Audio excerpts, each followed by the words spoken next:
Hey there, subscribe to my channel, and also press this bell icon so you never miss any new updates, cause whenever we upload new video you will get a notification on your phone. Part 1. You will hear a telephone conversation between a customer and an overseas shipping agent. First, you have some time to look at questions 1 to 8.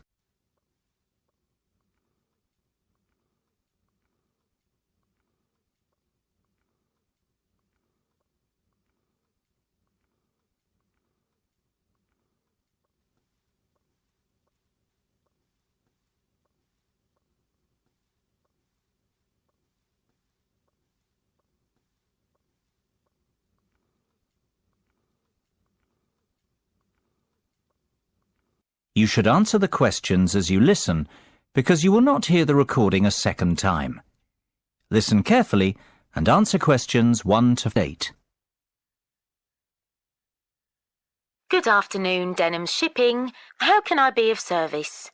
Well, I wish to inquire about sending a container of personal items from the UK to Ireland. No problem.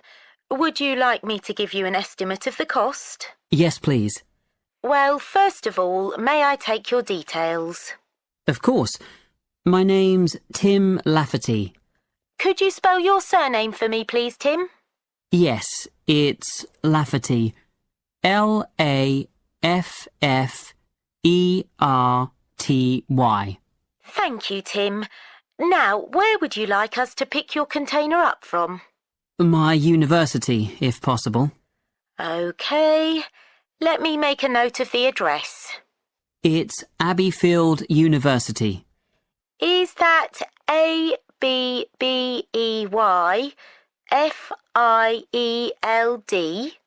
That's right. Park Street, Brighton. Perfect. And may I take down your postcode too? It's BR8 9P3. Great. Thank you, Tim. Have you the container's measurements? I do. It's approximately 2.5 metres long by 1.25 metres wide. I see. Quite a big one then. Indeed. And the height?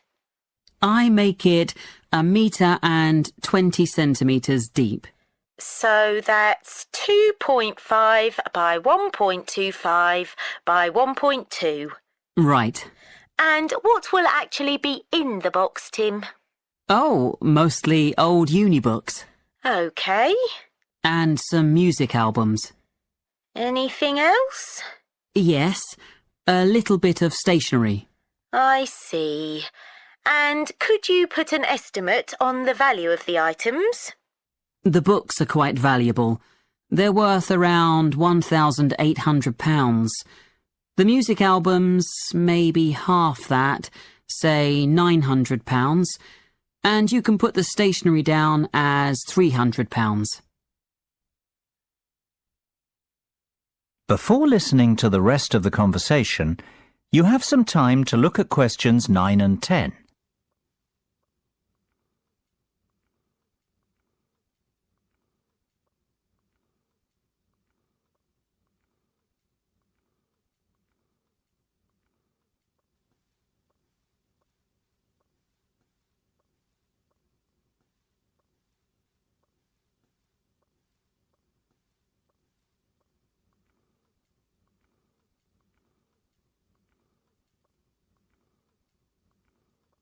Now listen and answer questions 9 and 10.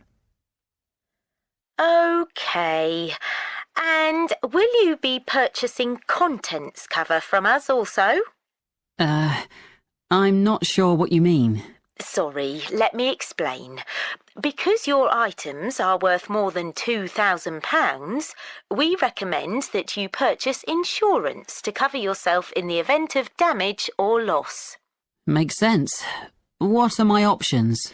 Well, we offer 3 insurance deals: the premium rate, standard rate, and economy rate ones.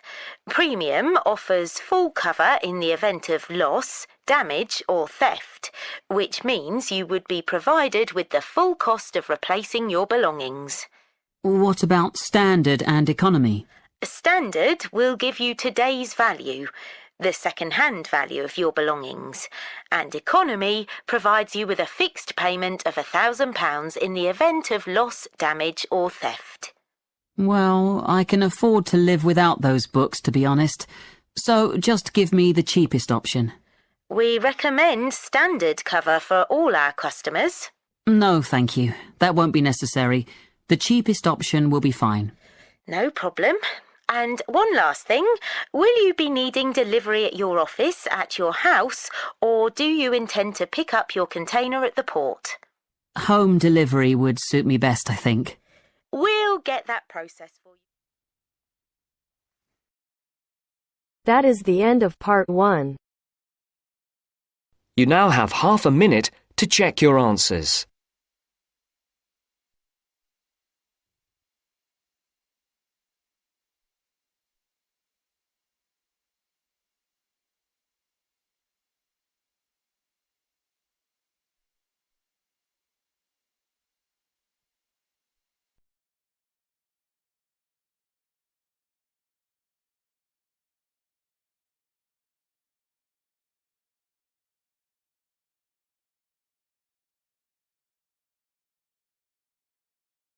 That is the end of part 1.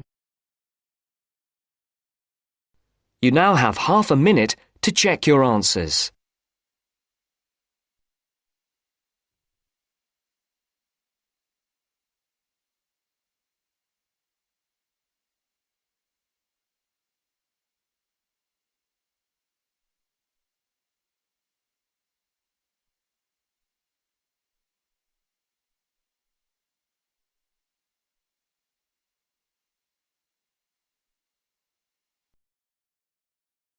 Now turns to part 2. Part 2. You are going to hear a talk given by Madeline.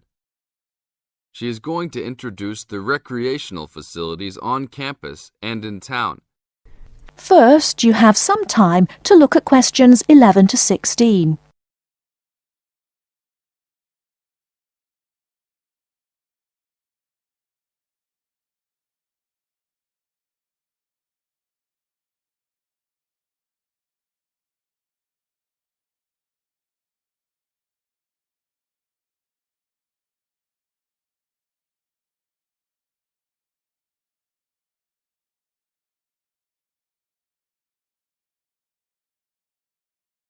Now, listen carefully and answer questions 11 to 16. Well, good morning, everybody. My name's Madeline Stewart, and I'm here to tell you about the recreational facilities available on campus, and also to tell you something about what the town has to offer. You may already know that your Students' Union membership also includes membership of the Sports Union, which provides a range of sporting and recreational facilities on campus, much the same as those in most British universities. The Sports Union has football, tennis, and cricket teams in local competitions. And really, most sports are catered for in some way on campus, even if they're just social matches. In the building itself, there are fitness classes and a full gym, including weights. The Sports Union can also provide cheap tickets to some major sporting events. And to keep you up to date with everything available, there's a weekly newsletter distributed around the campus. You should check this to find out the names and phone numbers of the contact people for each sport or activity you're interested in. Yes, did you have a question? Yes, apart from what you've just said, does the Sports Union offer individual help in any of its activities, for example, in getting fit and healthy? Yes, we do. The Sports Union has a fitness assessment clinic every Friday, staffed by the resident sports trainer, who can provide advice on the best program for you and refer you to various charts.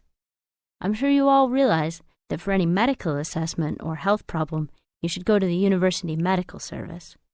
The sports trainer can also advise you on a suitable training program using the weights. And now on to Ashbury. Before you hear the rest of the talk, you have some time to look at questions 17 to 20.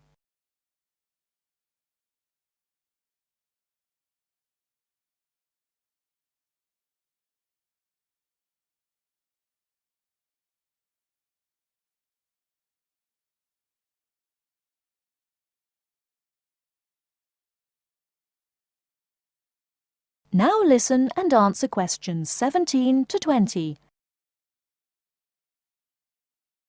And now on to Ashbury.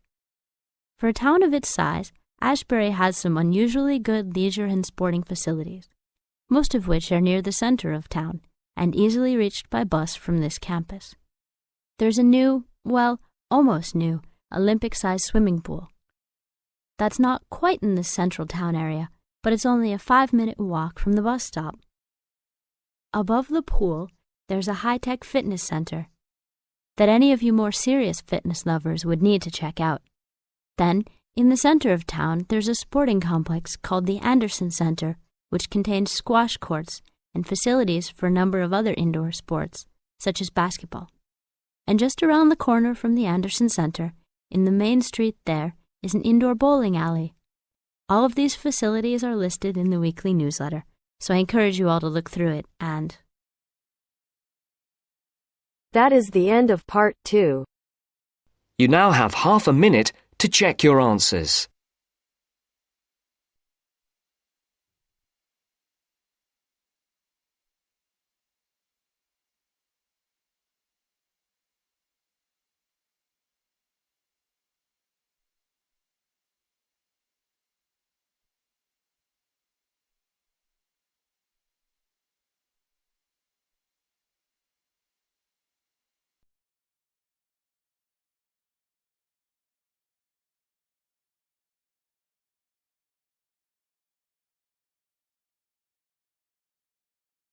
Now turns to part 3. Part 3. You'll hear a conversation between Astrid and Henry about the lecture they've just heard. First, you have some time to look at questions 21 to 24.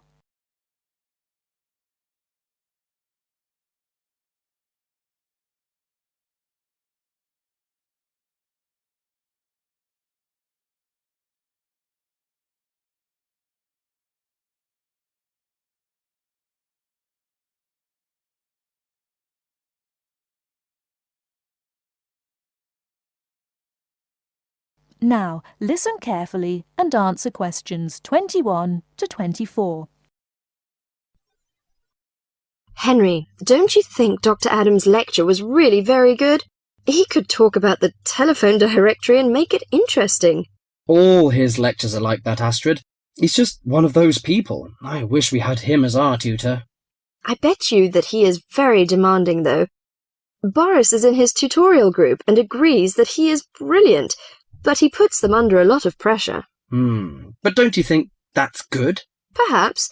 Anyway, he's interesting and rather funny. Did you take lots of notes in the lecture? Yes, actually I did. In fact, several pages. I didn't think I had taken so many. I was that busy listening to what was being said that I didn't take many notes. Can I photocopy yours? I don't think that's such a good idea. You won't be able to read my handwriting. And sometimes I write them in English and sometimes in Arabic.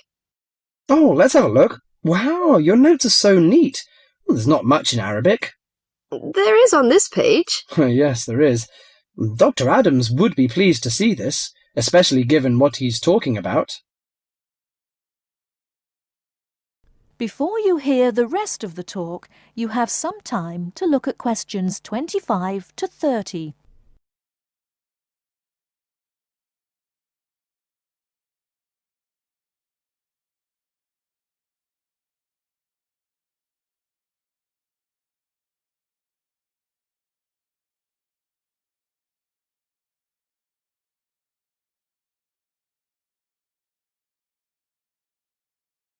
Now listen and answer questions 25 to 30.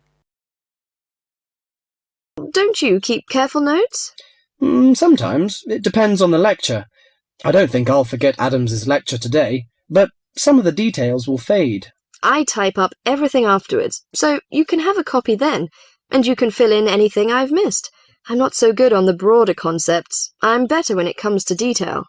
Just what Adams was talking about. Well, I am definitely a detail person. I need to have everything written down before I can get the concepts clear in my head. And I am the complete opposite. I find all the detail clutters up my mind, and I get very frustrated, which was just what he was on about. He mentioned a book he had written. He mentioned several. The one on space and the individual. Yes, called My Space. It's on the book list. So it is. I think I'll get that out of the library, or get my own copy. Did you get what he said about spatial awareness? I didn't really. Yes, it was fascinating.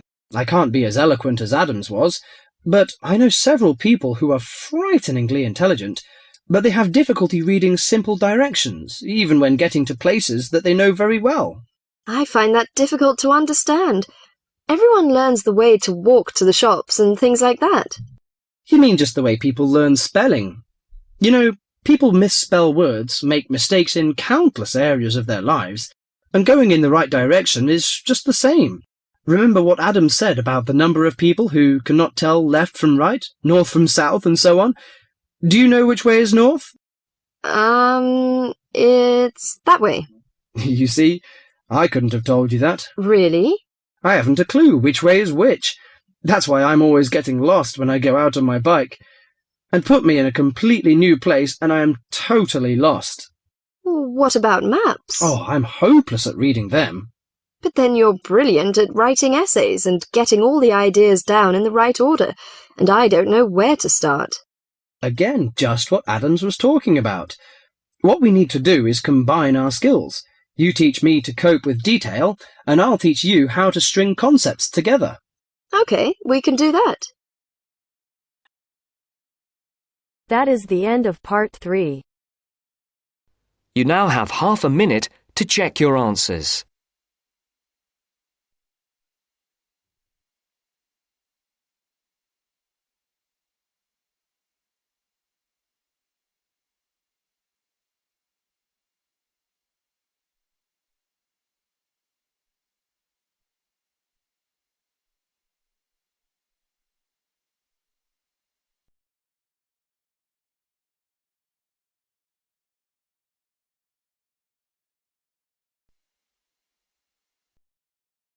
Now turns to part 4.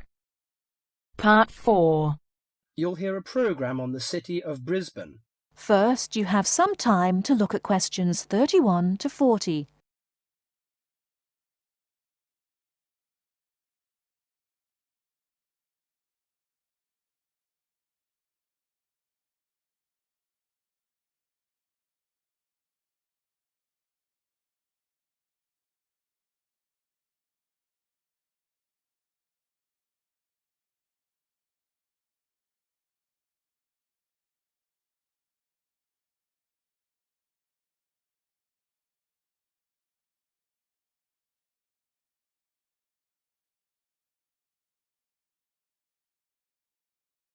Now listen carefully and answer questions 31 to 40. Today in our Around the World program, Mr. White is going to recommend a charming city to you, Brisbane. Good morning, ladies and gentlemen. Have you ever been to Brisbane? Well, if you are looking for a mild climate, a relaxed atmosphere, and a lot of culture, Brisbane might be the place for you. Its sunny cafes and offshore islands attract surfers and sun lovers, but it is also the arts capital of Queensland, with many museums and art galleries. This thriving artistic setting mixes well with Brisbane's beach town atmosphere. Together, these two qualities make Brisbane a very desirable place to live. No wonder since 1980 over 500,000 Australians have moved here. Brisbane is now Australia's third largest city. English settlers living in Australia established Brisbane in 1842. At that time, more than 100,000 Aboriginal Australians were living in Queensland. As the settlers discovered Queensland's resources, more and more of them moved in. Regretfully, the settlers drove the Aboriginal Australians from their lands. By 1859, Brisbane had grown into a prosperous city. In 1988, the world watched as Brisbane hosted the World Expo. This international fair showcased new technology, but it also showed off the city of Brisbane to the world. Brisbane also hosts a wide range of events year-round.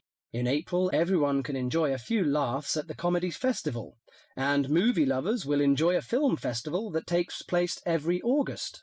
For 2 weeks in September, there is an outdoor festival of the arts. In October, a music festival draws a large crowd. And in January, you can see Brisbane's most bizarre event. You may be surprised to hear that. The annual cockroach races. That's right, people really do train and race cockroaches. Brisbane's nice climate and compact design makes it easy to explore on foot. Follow the golden arrows in the footpath around the city centre. This will lead you on a tour of Brisbane's historical district. From the city centre, take a boat across the Brisbane River to South Bank. This area is popular for its bike paths, beach and weekend market. Hundreds of artists display their wares at this market. It's a great place to pick up some interesting handicrafts. Well, I think what you must be interested in is the unique native animals. Yes, you shouldn't visit Australia without seeing its trademark animals, the koala and kangaroo. The Lone Pine Koala Sanctuary has both. It is located just outside the city centre in beautiful parkland. You can hold one of the park's 130 koalas or feed the kangaroos. Another quiet refuge from the city is Mount Coot-tha, about 8 kilometres from Brisbane. On a clear day, it offers spectacular views of the city. It also has hiking trails and beautiful gardens. Along the Brisbane River, a sunset cruise is also very relaxing. The areas around Brisbane are impressive. A coastal drive south of Brisbane will take you along the Gold Coast. This famous coastline boasts some of Australia's best beaches. Stradbroke Island is another easy day trip from Brisbane. A cliff on the island called Point Lookout offers a great view. From there you can see dolphins swimming below. Brisbane Forest Park, to the north of Brisbane, is a great place for hiking and camping. These great getaways, along with Brisbane's own laid-back charm, make this city an ideal place to visit. That is the end of part 4.